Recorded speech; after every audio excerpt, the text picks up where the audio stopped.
Two people, same kind of suffering. One loses their job, their savings, their health, all in the same year. Another person loses the exact same things, job, savings, health, same year. For one of them, it's God building something in them they couldn't have developed any other way. For the other, it's the enemy trying to destroy something before it can be built. The circumstances are identical, but the source is completely different. And here's why that matters more than most people realize. How you respond to a trial from God is the opposite of how you should respond to an attack from the enemy. If God is taking you through a trial and you spend your energy fighting it, rebuking it, running from it, begging for it to stop you, miss what He's building. If the enemy is attacking you and you spend your energy surrendering to it, accepting it as God's will, you walk right into the trap. Same suffering, wrong response, completely different outcome. So the question isn't just, why is this happening to me? The question is, where is this coming from?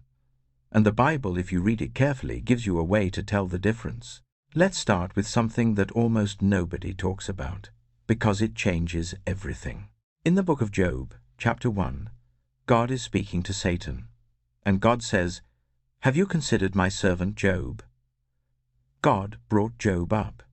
God pointed Satan toward him. The suffering that followed the loss of his children, his wealth, his health, was initiated in a conversation between God and Satan, with God speaking first. Now jump to Luke 22. The night before the crucifixion, Jesus looks at Peter and says, "Simon, Simon, Satan has demanded permission to sift you like wheat." Demanded permission. Satan had to ask. He couldn't just attack. He needed authorization. And then Paul, writing to the Corinthians about his thorn in the flesh, a messenger from Satan sent to torment him. Paul prayed 3 times for God to remove it. God's answer was, "My grace is sufficient for you." God didn't remove it. Here's the theological reality most people skip over. Some suffering comes from God's direct hand. Some comes from the enemy, but only with God's permission. And some is simply the result of living in a broken world. None of it, not a single moment of it, is outside God's awareness or beyond His ability to use. But that doesn't mean it's all the same. It isn't.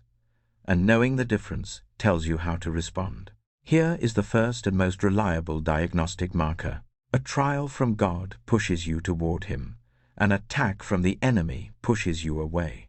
This sounds simple, but it's the most clarifying question you can ask about any season of suffering. Not how bad does it feel, not how long has it lasted, but this. In the middle of this, is there something drawing me closer to God or further away? Job lost everything in a single day. His children, his livestock, his wealth. He tore his robe, shaved his head, fell to the ground and worshipped. The Lord gave, and the Lord has taken away. Blessed be the name of the Lord. That was his first response. Not because he wasn't in pain, but because the suffering, as terrible as it was, produced in him an instinct toward God rather than away from Him. Now contrast that with the pattern of a satanic attack. In 1 Kings 19, Elijah had just called down fire from heaven, slaughtered 450 false prophets, and ended a 3-year drought through prayer, the most powerful prophetic moment in his entire ministry. And then Jezebel sent him a message. "By this time tomorrow, I'll do to you what you did to them." 1 woman, 1 threat, and Elijah, the same man who just stood alone against 450, ran into the wilderness, sat under a tree and said, "I have had enough, Lord, take my life." That withdrawal from God, that I've had enough, I want to be done, is one of the most recognizable signatures of a satanic attack. The enemy doesn't just want to hurt you, he wants to convince you that God isn't worth returning to, that the fight isn't worth having, that walking away is the only rational option. So ask yourself honestly, what direction are you moving? Job moved toward God in his suffering. Elijah, under attack, moved away. Same question. different answer. That answer tells you something. The second marker is about precision. Specifically, what is the suffering targeting? A trial from God targets your character. An attack from the enemy targets your calling. God's trials are designed to produce something. They have a construction purpose. James 1 puts it plainly. The testing of your faith produces perseverance. And perseverance must finish its work so that you may be mature and complete, not lacking anything. That's not pain for pain's sake. That's a renovation. God is building something in you that can only be built through pressure.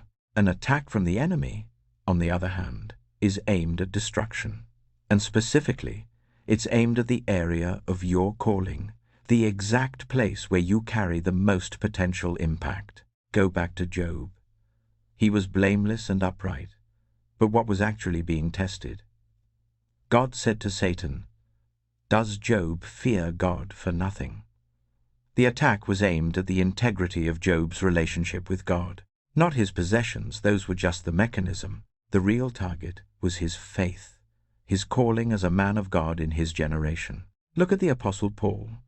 His thorn in the flesh came right after the text is specific about this being caught up to the third heaven and receiving revelation so extraordinary he couldn't even describe it.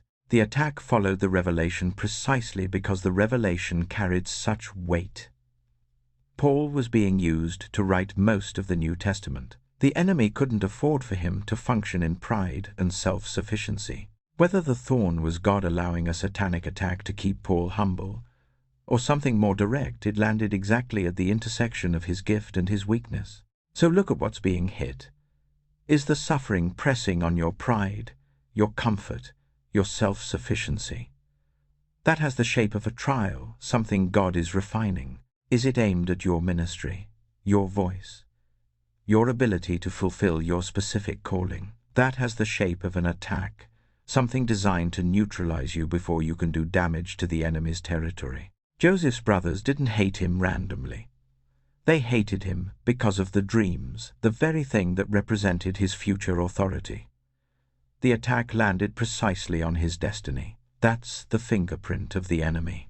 This is the marker that most people don't know to look for, but it's written clearly in the book of Job, and once you see it, you won't forget it. A trial from God has a boundary. An attack from the enemy, left unopposed, has no natural stopping point. In Job chapter 1, God says to Satan, "Everything he has is in your power, but on the man himself do not lay a hand." There was a line Satan could not cross. He could take Job's possessions, his children, his livelihood, but he could not touch Job's body. Not yet. Not without a second conversation and a second permission. And later, when God gave that second permission, he is in your hands. But spare his life, Satan could go no further than that line allowed. Satan operates within limits set by God.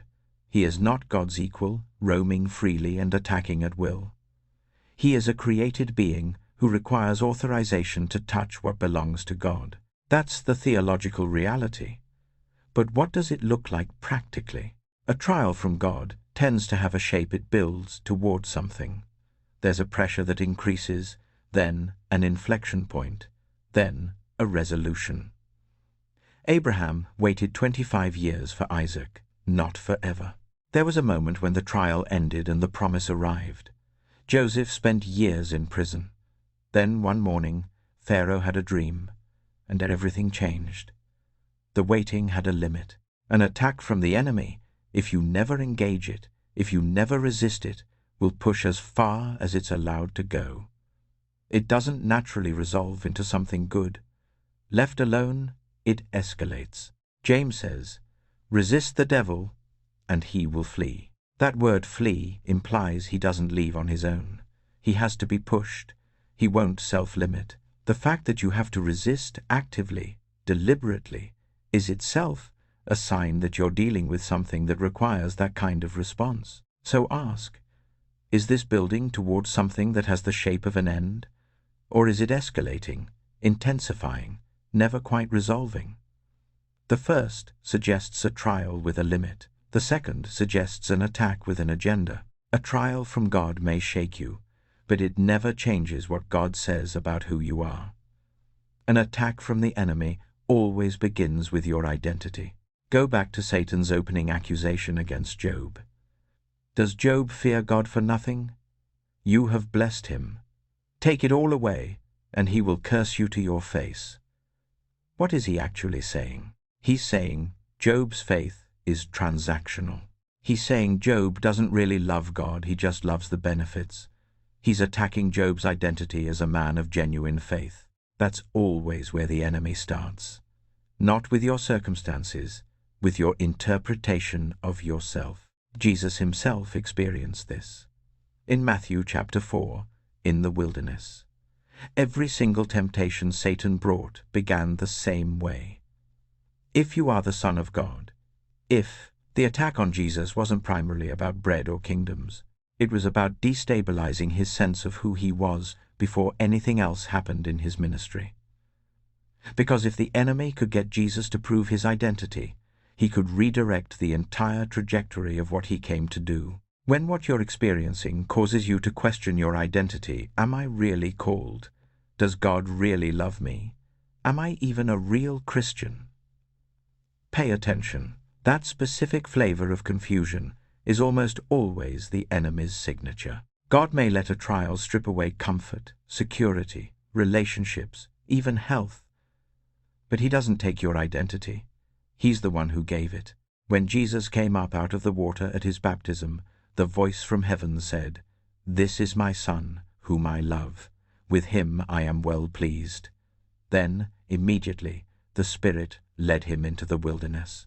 The trial followed the identity declaration, but the identity declaration came first. God doesn't send you into hard seasons without first establishing who you are to him.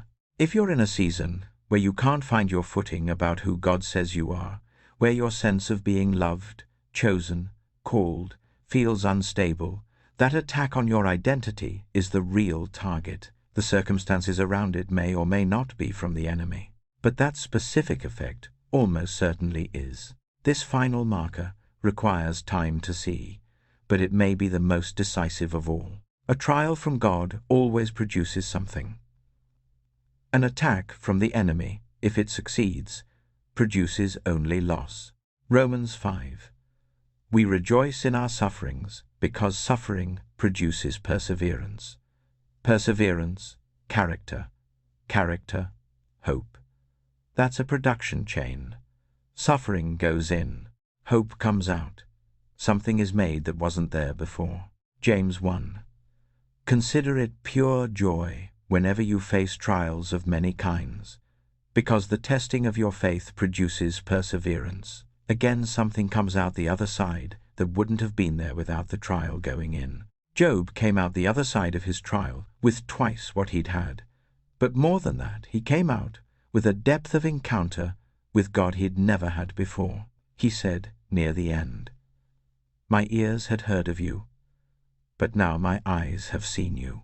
The trial gave him something no comfortable season could have: direct sight, real knowledge, not testimony from others, his own experience of God in the dark. Paul's thorn in the flesh ended up producing dependence. When I am weak, then I am strong, which is what made his entire ministry possible. The man who wrote, "I have learned, in whatever state I am, to be content," had to learn it. In hard places, the trial produced a contentment that couldn't be manufactured any other way.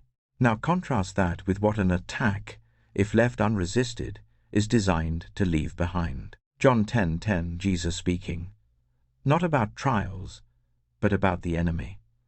The thief comes only to steal, kill, and destroy. No production chain, no intermediate output of character, straight to the end result: less, dead, broken. That is the goal of an attack.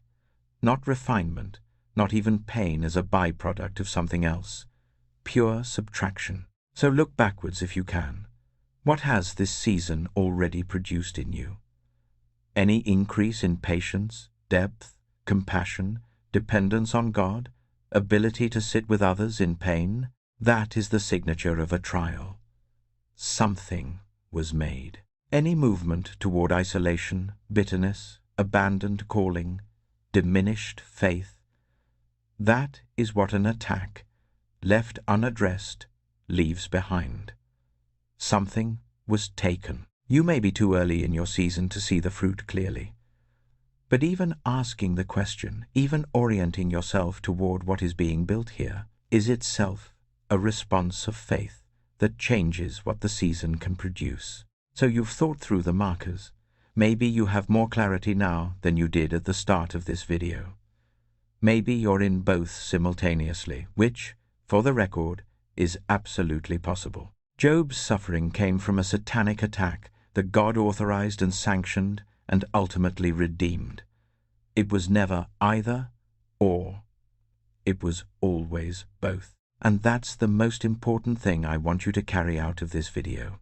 You don't have to perfectly identify the source of your suffering to respond correctly, because the correct response to both, if you're a person who trusts the character of God, has significant overlap. In a trial from God, you stay, you endure, you let the process complete.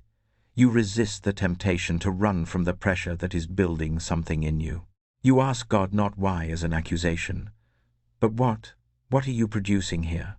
What are you building? How do I cooperate with this instead of fighting it? In an attack from the enemy, you resist. You use your authority in Christ. You call it what it is. You don't passively accept what was designed to destroy you. You pray against it. You put on the armor Paul described. You refuse to agree with the enemy's narrative about your identity, your calling, your future. And in both cases, in every case, you trust that the same God who looked at Job and said, "Have you considered my servant?" is the same God who told Satan exactly how far he could go. The same God who told Peter, "I have prayed for you, that your faith may not fail." The same God who told Paul, "My grace is sufficient." He is not absent from your suffering. He is present in it, working with it, setting limits on it, and promising not that it won't hurt, but that it won't be wasted. At the end of Job's story, God speaks to Job's 3 friends, the ones who had spent 37 chapters insisting his suffering was punishment for sin. And God says to them, "You have not spoken of me what is right, as my servant Job has." Job, who screamed at God. Job, who said, "I wish I'd never been born." Job, who demanded an audience with the Almighty and refused to simply accept the standard religious answers his friends kept offering. God said, Job spoke rightly. His friends, with their tidy theology of cause and effect, every suffering is punishment, every blessing is reward, were wrong. The Bible is not a simple book about a simple God who sends pain when we're bad and blessings when we're good. It's a book about a God who is present in ways we cannot always map, working through things we would never choose, producing outcomes we couldn't engineer. The difference between a trial and an attack is real. It matters, and the markers are there if you know how to look for them. But underneath both is the same truth. God has not lost the thread of your life, not in the trial, not in the attack, not in the season where you cannot tell which is which. He hasn't lost it.